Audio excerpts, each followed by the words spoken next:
नमस्कार दोस्तों, Parimal arts coaching centre में आपका बहुत बहुत स्वागत है। मैं अंकित आपको इकोनॉमिक्स पढ़ाता हूँ।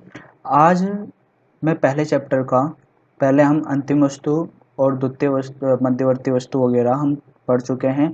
पूंजीगत वस्तुएं और उपभोग वस्तुओं के बारे में पढ़ चुके हैं। आज हमारा टॉपिक है निवेश और मूल्यह्रास, और निवेश के प्रकार, मूल्यह्रास कितने प्रकार के होते हैं, इसके बारे में पढ़ेंगे तथा इसके महत्व के बारे में पढ़ेंगे कि ये हमारी अर्थव्यवस्था में क्यों इम्पोर्टेंट हो सकते हैं। अभी तक हमने जितनी 3 वीडियो में, ये तीसरी वीडियो हमारी, जितनी भी वीडियो हमने बनाई है इकोनॉमिक्स की, उसमें जितने भी कॉन्सेप्ट हैं उनको समझना जरूरी है।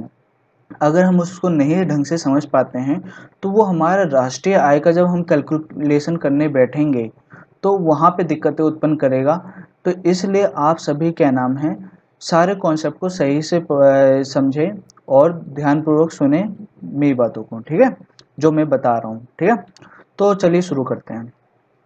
निवेश, निवेश एक इन्वेस्टमेंट बोला जाता है इंग्लिश में, ठीक है।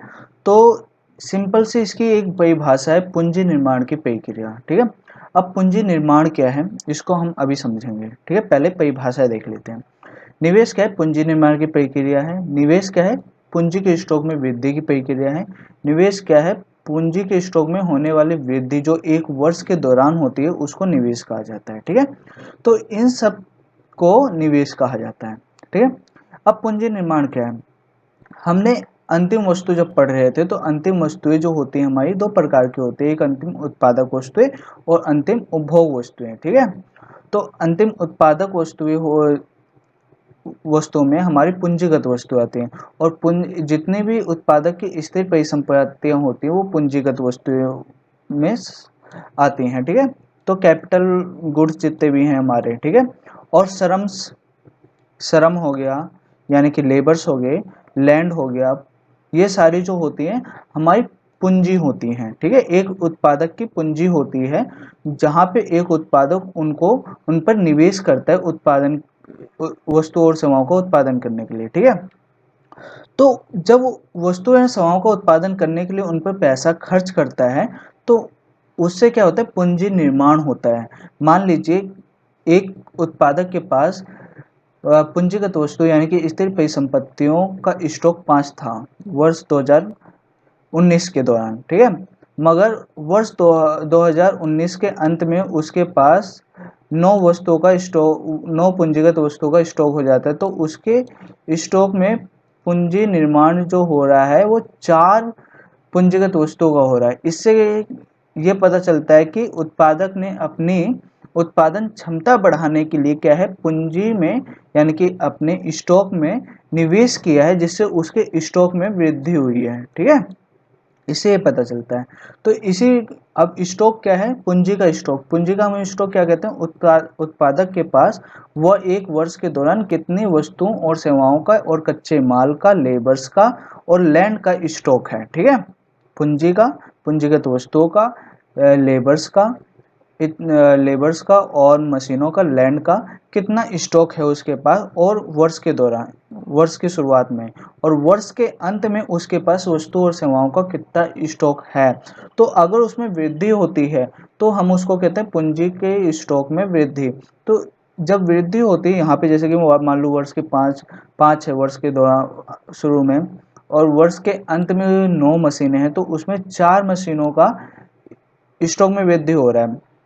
अगर मान लीजिए आप वर्ष के शुरुआत में एक कंपनी के पास 50 लेबर हैं, ठीक है, और बाद में क्या नाम है, उस वर्ष के अंत में वो 70 लेबर्स रखता है, तो इससे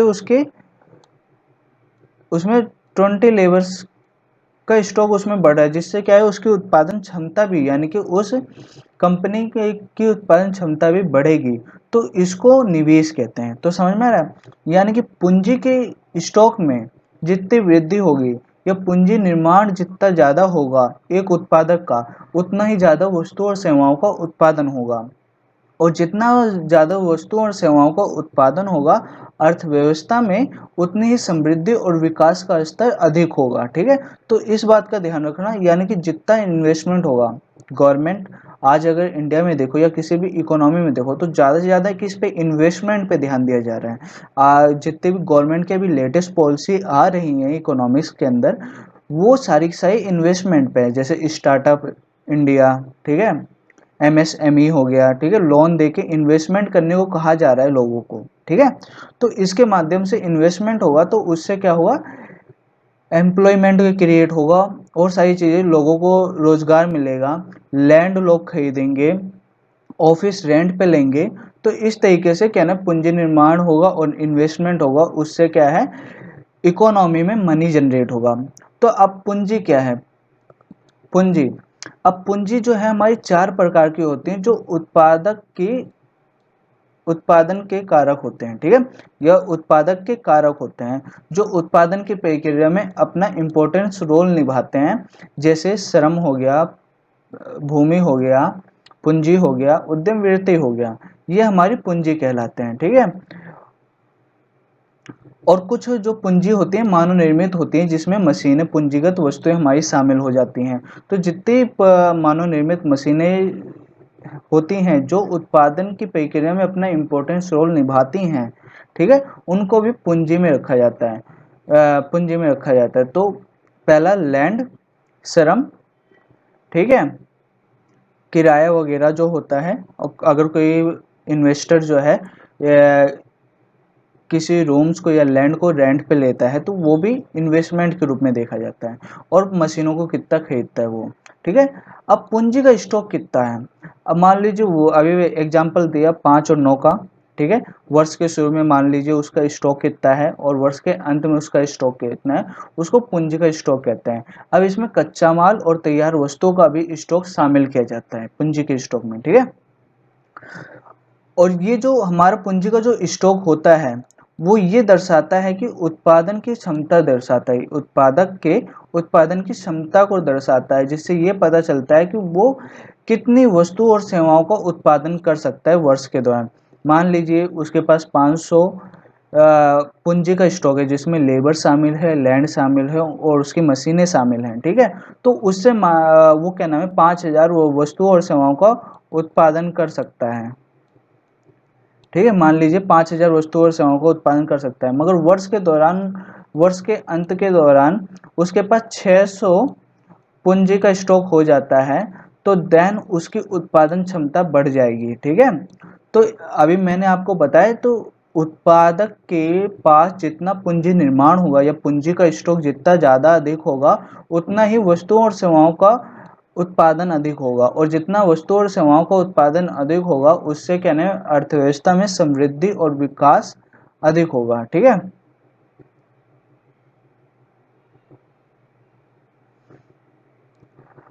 अब आप ये निवेश किसको कहते हैं, ठीक है। वर्ष के दौरान पूंजी के स्टॉक में परिवर्तन आपने समझ लिया, और उसको हम निवेश को हम आई के रूप में डिनोटेड करते हैं। और जो परिवर्तन होता है, चेंज होता है स्टॉक में, परिवर्तन जो होता है उसको ट्रायंगल, और के जो हमारा होता है स्टॉक होता है, ठीक है, इस पूंजी का स्टॉक होता है, ठीक है। तो के को हम पूंजी का स्टॉक में कहते हैं, और ट्रायंगल पूंजी के स्टॉक में परिवर्तन को दर्शाता है, और आई जो है आपका निवेश को दर्शाता है, ठीक है। तो आगे चलते हैं। आपको ध्यान रखना है, पूंजी के स्टॉक को पूंजी निर्माण भी कहा जाता है, और मानव पूंजी को मानव पूंजी निर्माण भी कहा जाता है, ठीक है। इसलिए, और यहाँ पे भी मैंने बताया कि जितना उत्पादन क्षमता उत्पादक की अधिक रहेगी, उतनी ही वो कोशिश करता है और उतने ही अधिक वो वस्तु और सेवाओं का उत्पादन होता है। तो इसलिए हमेशा उत्पादक की कोशिश क्या रहती है, वो अपने पूंजी के स्टॉक को बढ़ाने की कोशिश करता है, इसलिए वो ज़्यादा से ज़्यादा प्रॉफिट कमाने की कोशिश करता है, ज़्यादा से ज़्यादा उत्पादन करने की कोशिश करता है। और ध्यान रखना, आपका निवेश और पूंजी निर्माण दो शब्द ऐसे हैं जो एक दूसरे के स्थान पे यूज होते हैं। जब आप नेशनल इनकम के न्यूमेरिकल्स करेंगे तो वहां पे निवेश की जगह पूंजी निर्माण आपको अधिकतर मिलेगा, ठीक है। और कभी कभी पूंजी निर्माण की जगह निवेश मिलेगा, और पूंजी मानव पूंजी निर्माण भी मिलता है, ठीक है। तो इस तरीके से ये दोनों शब्द एक जगह दूसरे की जगह पे यूज होते हैं, तो वहां पे कंफ्यूजन मत होना, ठीक है। अब इसके प्रकार पढ़ते हैं। निवेश के प्रकार या घटक बोलते हैं इसको। दो प्रकार होते हैं, स्थिर निवेश होता है और दूसरा होता है माल सूची निवेश होता है। ठीक है, तो पहले स्थिर निवेश को पढ़ते हैं।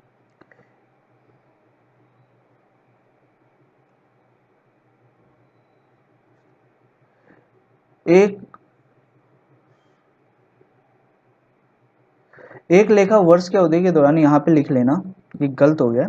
एक लेखा वर्ष की अवधि के दौरान, ठीक है, उत्पादक की स्थिर परिसंपत्तियों के स्टॉक में होने वाली वृद्धि को स्थिर निवेश कहते हैं। ठीक है, एक लेखा वर्ष की अवधि के दौरान उत्पादकों के पास जितनी भी स्थिर परिसंपत्तियां होती हैं, स्थिर परिसंपत्तियां कौन सी होती है? पूंजीगत वस्तुएं होती हैं। ठीक है, उसमें जितनी वृद्धि होगी, ठीक है, उसको स्थिर निवेश कहते हैं। तो आपको ध्यान रखना है कि स्थिर निवेश जो है आपका, ठीक है, वो क्या है? पूंजीगत वस्तुओं को दर्शाता है, उसके अंदर पूंजीगत वस्तुएं अधिकतर आती हैं। ठीक है, यानी कि स्थिर परिसंपत्तियां ही शामिल होती हैं। ठीक है, तो हम स्थिर निवेश किसको कहते हैं? उत्पादकों की स्थिर परिसंपत्तियों की स्टॉक को में जितनी अधिक वृद्धि होती है उसको स्थिर निवेश कहते हैं। यानी कि उससे क्या होता है? एक कंटिन्यूअस उत्पादन क्षमता बनी रहती है, या दूसरे शब्दों में ये कह सकते हैं, उत्पादक द्वारा स्थिर परिसंपत्ति या पूंजीगत वस्तुओं की खरीद पर किया जाने वाला व्यय जो है स्थिर निवेश है। ठीक है, इसको स्थिर पूंजी निर्माण भी कहा जाता है। ठीक है, और इनका प्रयोग जो है वर्ष के कई वर्षों तक यूज किया जाता है, यानी कि बार बार प्रयोग किया जाता है स्थिर पूंजी निर्माण का। ठीक है, या स्थिर निवेश का, क्योंकि पूंजीगत वस्तुएं, आपको पता है कि पूंजीगत वस्तुएं जो है वो काफी उच्च मूल्य वाली होती हैं और वर्ष के कई वर्षों तक यूज की जाती हैं। ठीक है, उत्पादन की प्रक्रिया में, जिसमें मूल्य ह्रास भी शामिल होता है। तो ध्यान रखना, स्थिर निवेश में क्या है, जो आप की पूंजीगत वस्तु या स्थिर परिसंपत्ति है उसमें मूल्य ह्रास भी शामिल होता है, और आपका उच्च मूल्य वाली वस्तुएं होती हैं जैसे ट्रैक्टर, प्लांट, मशीनरी आदि। ठीक है, अब हमारे लिए स्थिर निवेश इंपॉर्टेंट क्यों है? स्थिर निवेश जो है उत्पादक की उत्पादन क्षमता को बढ़ाता है। ठीक है, जितना ज्यादा स्थिर निवेश होगा उतना ही ज्यादा उत्पादन की क्षमता बढ़ती जाती है, उत्पादक की उत्पादन क्षमता बढ़ती जाती है, जिससे वस्तुओं और सेवाओं का उत्पादन बढ़ता जाता है।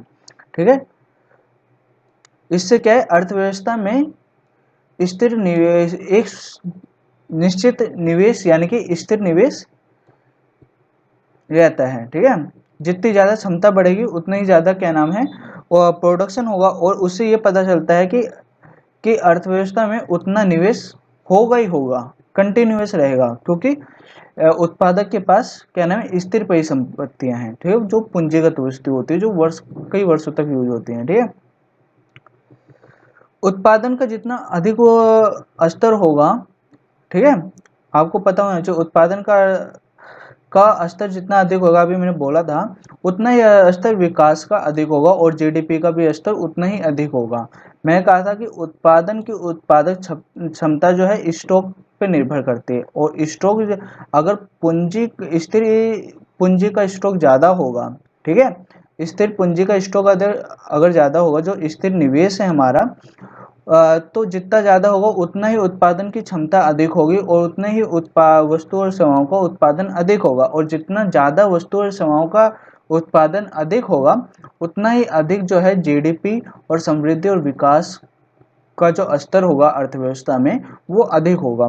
तो इसलिए हमारा महत्वपूर्ण रखता है, यानी कि अगर अर्थव्यवस्था में हमें अधिक से अधिक विकास लाना है तो हमें स्थिर निवेश पर ध्यान देना चाहिए। ठीक है, यानी कि मशीनरों की और स्थिर परिसंपत्तियों की खरीद पर ध्यान देना चाहिए, और भूमि पर। ठीक है, माल सूची निवेश हमारा दूसरा कारक है, या दूसरा घटक बोल सकते हैं। ठीक है,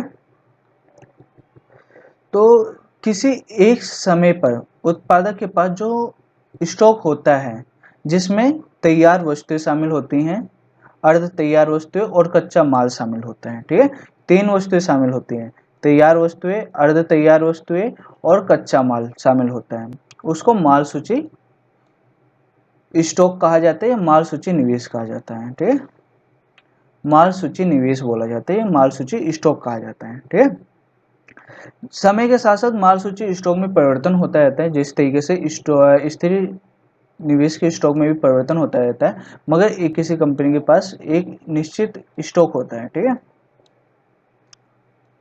को माल सूची निवेश कहते हैं। यानी कि एक वर्ष के दौरान, ठीक है, एक वर्ष के दौरान माल सूची स्टॉक में होने वाले परिवर्तन को माल सूची निवेश कहा जाता है। ठीक है, तो आपको ध्यान रखना है माल सूची स्टॉक में आपकी 3 वस्तुएं शामिल होते हैं, एक कच्चा माल, तैयार वस्तुएं और अर्ध तैयार वस्तुएं। ठीक है, और जबकि स्थिर निवेश में कौन सी वस्तुएं शामिल होती हैं? स्थिर परिसंपत्तियां यानी कि पूंजीगत वस्तुएं आपकी शामिल होती हैं। ठीक है, और उत्पादक के पास जितना कच्चा माल रहेगा उतना ही ज्यादा वो वस्तु और सेवाओं का उत्पादन कर पाएगा, मगर बिना स्थिर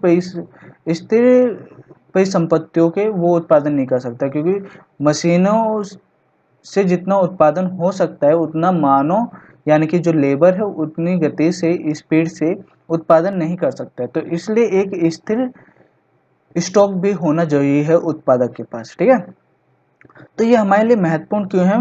माल सूची स्टॉक ये उत्पादक की ठीक है, कच्चे माल को पर्याप्त स्टॉक के साथ साथ निर्माता बाजार से दिन प्रतिदिन खरीद से बच सकते हैं तथा बाजार की अनिश्चितताओं से बचा जा सकता है। ठीक है, अब क्या होता है कि उत्पादक के पास जितना ज्यादा कच्चा माल होगा तो वो अगर बाई चांस क्या नाम है बाजार में क्या नाम है एकदम से मांग बढ़ जाती है वस्तु और सेवाओं की, तो उस समय क्या नाम है वो वस्तु और सेवाओं का अधिक से अधिक उत्पादन, अगर उसके पास कच्चा माल ऑलरेडी है तो वो अधिक से अधिक जल्दी से जल्दी उन वस्तु और सेवाओं का उत्पादन कर सकता है, और जब वस्तुओं का उत्पादन कर देगा तो वो मांग संतुष्ट हो जाएगी। ठीक है, तो अनिश्चितताओं को कंप्लीट करने के लिए यानी कि ऐसी स्थिति का सामना करने के लिए कच्चा माल जो है माल सूची स्टॉक बहुत जरूरी होता है। ठीक है, जैसे अभी हमारा कोरोना पीरियड चल रहा है। ठीक है, तो इस समय जब लॉकडाउन लगा था तो उस समय क्या नाम है घर पे लोग थे, काम पे नहीं जा रहे थे, तो वस्तु और सेवाओं की डिलीवरी जो थी और उसके घर पे लोग बैठे थे तो खाने पीने की चीज़ों की आवश्यकता उनको काफ़ी ज़्यादा लगने लगी। तो इससे क्या ना सप्लाई जो है काफ़ी ज़्यादा, सप्लाई की ज़्यादा आवश्यकता थी। अब बाढ़ आ रही है तो यहाँ पे लोगों की डिमांड ज़्यादा बढ़ रही है क्योंकि लोगों के घर बिखर गए हैं, तो उससे क्या है लोगों को खाने पीने की जरूरत पड़ेगी। ठीक है, तो ये कच्चा माल जो है इस वक्त जो स्टॉक पड़ा होता है कि किसी उत्पादक के पास इस वक्त काम आता है, तो इस समय ये लोग उत्पादन बहुत ज़्यादा अधिक तीव्रता से करते हैं, और जिससे इस प्रकार की डिमांड जो होती है जो बिना बताए आती हैं, ठीक है, उनको उनका सामना कर सकते हैं। और तैयार वस्तुओं का स्टॉक भी काफ़ी इम्पोर्टेंट होता है, क्योंकि ये आने वाली जो मांग होती है भविष्य में, मान लो हमें आपने डिमांड एंड सप्लाई वाला कॉन्सेप्ट पढ़ा हुआ, सिद्धांत पढ़ा हुआ है 11th में, ठीक है, वेस्टी अर्थशास्त्र के अंदर। तो उसमें कभी भी क्या है व्यक्ति की डिमांड जो है कंज्यूमर्स की डिमांड बढ़ सकती है और कभी भी घट सकती है। तो उसके लिए क्या नाम है एक उत्पादक के पास जो है कच्चा माल और तैयार वस्तुओं का स्टॉक होना बहुत ही जरूरी है। ठीक है,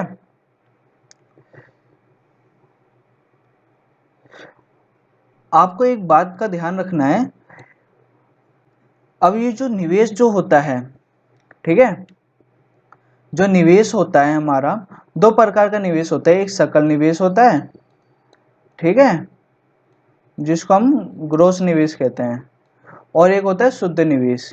ठीक है, एक होता है सकल निवेश और एक होता है शुद्ध निवेश। अब सकल निवेश में जो होता है आपका माल सूची स्टॉक पर जितना पैसा खर्च किया गया है और स्थिर स्टॉक परिसंपत्तियों के स्टॉक पर जितना पैसा खर्च किया गया जाता है उसको शामिल किया जाता है सकल निवेश के अंदर। ठीक है, जबकि शुद्ध निवेश में सिर्फ नई स्थिर परिसंपत्तियों के मूल्य को ही शामिल किया जाता है। ठीक है, शुद्ध निवेश में सिर्फ नई स्थिर परिसंपत्तियों के मूल्य यानी कि नई पूंजीगत वस्तुओं के मूल्य को ही शामिल किया जाता है। ठीक है, और जबकि सकल निवेश में स्थिर निवेश और माल सूची निवेश और स्थिर निवेश की यानी कि पूंजीगत वस्तुओं की रख रखाव पर जो होने वाला जो खर्चा है उसको भी जोड़ा जाता है। ठीक है, तो इसका ध्यान रखना, सकल निवेश में हम क्या ना है माल सूची निवेश, स्थिर निवेश और उसके रखरखाव पे जो मूल्य ह्रास होता है उसके मूल्य को शामिल किया जाता है, जबकि शुद्ध निवेश में सिर्फ हम स्थिर परिसंपत्तियों के नई स्थिर परिसंपत्तियों के मूल्य को शामिल किया जाता है। तो इसलिए हम राष्ट्रीय आय में, तो इसमें क्या होता है कि काफ़ी ज़्यादा दोहरी गणना होने लग जाती है, तो इसलिए हम शुद्ध निवेश को ही राष्ट्रीय आय में शामिल करते हैं, ना कि सकल निवेश को। ठीक है, क्योंकि जो सकल निवेश जो होता है वो हमारी शुद्ध वृद्धि जो होती है पूंजी के स्टॉक में उसको नहीं दर्शाता है, क्योंकि उसके अंदर माल सूची निवेश और स्थिर परिसंपत्ति को तो शामिल कर रहे हैं। अब स्थिर परिसंपत्ति जो पिछले वर्ष के दौरान में थी और वर्ष के अंत में वही सेम रहती है, तो उसका मूल्य शामिल रहता है। ठीक है, और उसके साथ साथ मूल्य ह्रास का भी पैसा उसके अंदर शामिल होता है। तो इस वजह से उसके अनुसार क्या ना, राष्ट्रीय आय की जब हम गणना करने बैठते हैं तो कई प्रॉब्लम क्रिएट होती है, जिसको हम दोहरी गणना वगैरह के नाम से जानते हैं। ठीक है, तो ध्यान रखना स्थिर निवेश को ही सिर्फ राष्ट्रीय आय में शामिल किया जाता है, ना कि सकल निवेश को। ठीक है, सकल निवेश को यहाँ पे सकल निवेश लिख लेना। ठीक है, अब हम मूल्य ह्रास की अवधारणा को समझते हैं कि मूल्य ह्रास क्या होता है। ठीक है, आपका मूल्य ह्रास जो होता है स्थिर परिसंपत्तियों पर यानी कि पूंजीगत वस्तु पर अधिकतर लगाया जाता है। ठीक है, यह उसके रखरखाव पर यूज होता है, यानी कि जब स्थिर परिसंपत्ति में कुछ कमियां आने लग जाती हैं तो उसके रखरखाव में या ठीक ठाक करवाने में जो पैसा लगता है उसको मूल्य ह्रास कहते हैं। मगर इकोनॉमिक्स की लैंग्वेज में हम क्या बोलेंगे, जब स्थिर परिसंपत्तियों का इस्तेमाल किया जाता है तो उसके सामान्य टूट-फूट, आकस्मिक हानि यानी जो एकदम से होने वाली हानि और प्रत्याशित अप्रचलन के कारण जो मूल्य में कमी आती है, उसकी कीमत गिर जाती है। यानी कि अगर मान लो मैंने पूंजीगत वस्तु खरीदी आज, ठीक है, उसको 2 साल यूज करके मैं तीसरे वर्ष में उसको बेचता हूँ, तो क्या वो वस्तु उसी मूल्य में बिकेगी जिस मूल्य में मैंने उसको खरीदा था? नहीं। तो उसकी, और क्या वो उतना उत्पादन करेगी जितना पहले वर्ष में वो उत्पादन कर रही थी? तो उसकी वो क्षमता बनाए रखने के लिए क्या नाम है, हमें बनाए रखने के लिए उस पर कुछ पैसा खर्च करना पड़ता है उसके रखरखाव पे। उसको हम क्या कहते हैं, मूल्य ह्रास आरक्षित कोष बोलते हैं। जो पैसा जो खर्च करते हैं उसको मूल्य ह्रास आरक्षित कोष कहते हैं। ठीक है, तो मूल्य ह्रास क्या कहते हैं, जो स्थिर परिसंपत्तियों की कीमतों में या मूल्य में कमी आ जाती है। ठीक है, किसकी वजह से? सामान्य टूट-फूट, आकस्मिक हानि, या वो वस्तु क्या नाम है किसी किसी वजह से वर्तमान समय में यूज ना हो रही हो। ठीक है, या दूसरी डेफिनेशन आप ये लिख सकते हैं, सामान्य टूट-फूट, आकस्मिक हानि की सामान्य दर तथा प्रत्याशित अप्रचलन के कारण स्थिर परिसंपत्तियों के मूल्य में होने वाले हानि को मूल्य ह्रास कहा जाता है। ठीक है, मूल्य ह्रास को स्थिर पूंजी का उपभोग और अचल पूंजी का उपभोग भी बोला जाता है। ठीक है,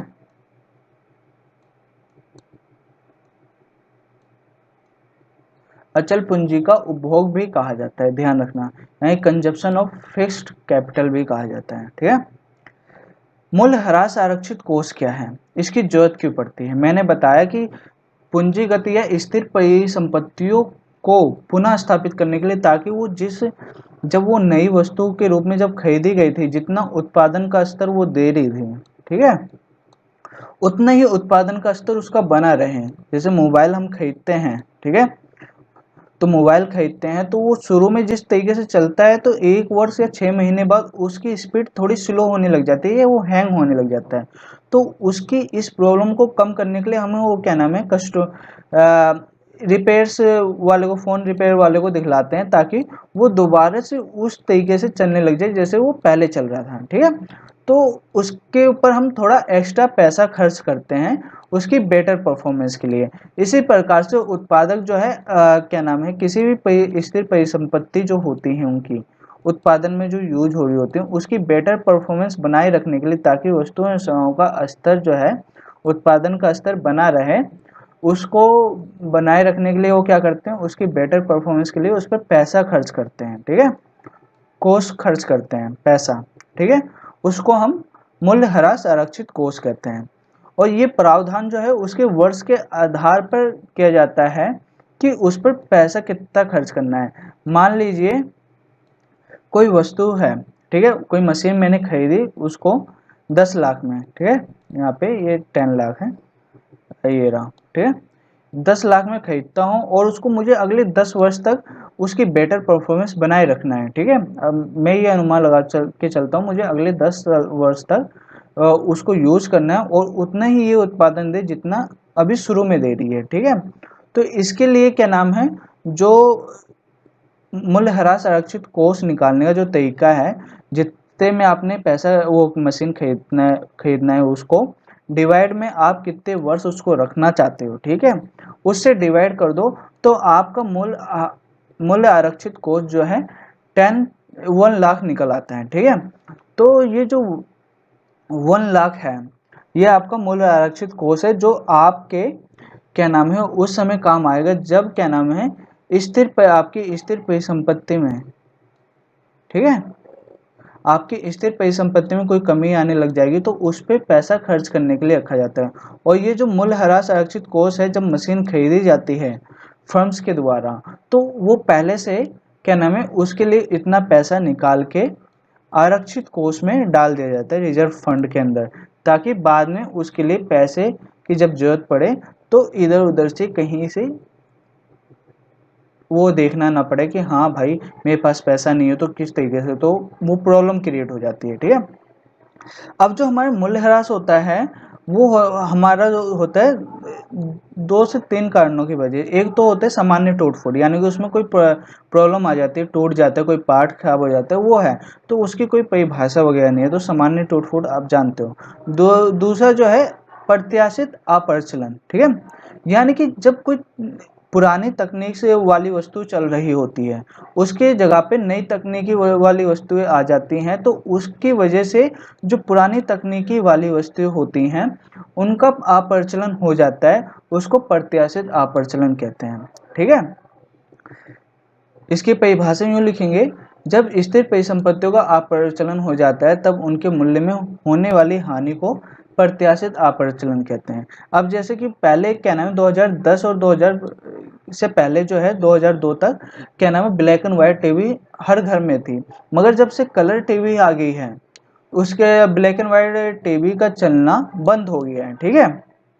तो उसकी वजह से क्या नाम है वो जो ब्लैक एंड व्हाइट टीवी बनाने वाली कंपनियां थी वो एकदम से बंद होगी या उनको एकदम से बहुत बड़ा नुकसान हुआ, तो इससे अर्थव्यवस्था को भी नुकसान हुआ। तो इस प्रकार की हानि को हम क्या कहते हैं, प्रत्याशित अप्रचलन मूल्यह्रास हानि, ठीक है, मूल्यह्रास हानि आप कह सकते हैं, ठीक है। ये अधिकतर तकनीकी के कारण होता है, ठीक है, जैसे टीवी का भी हो गया। अब जैसे कि इस समय क्या नाम है पहले कीपैड मोबाइल काफी चला करते थे, ठीक है, मगर अभी जो है टच मोबाइल चलना बंद हो गए तो कीपैड मोबाइल जो है अब पहले की तुलना में कम बिकते हैं, तो उसकी वजह से क्या नाम है उन कंपनियों को काफी नुकसान हो रहा है, तो उसको भी हम कहते हैं प्रत्याशित अप्रचलन के कारण मूल्यह्रास हो रहा है कंपनी को, ठीक है।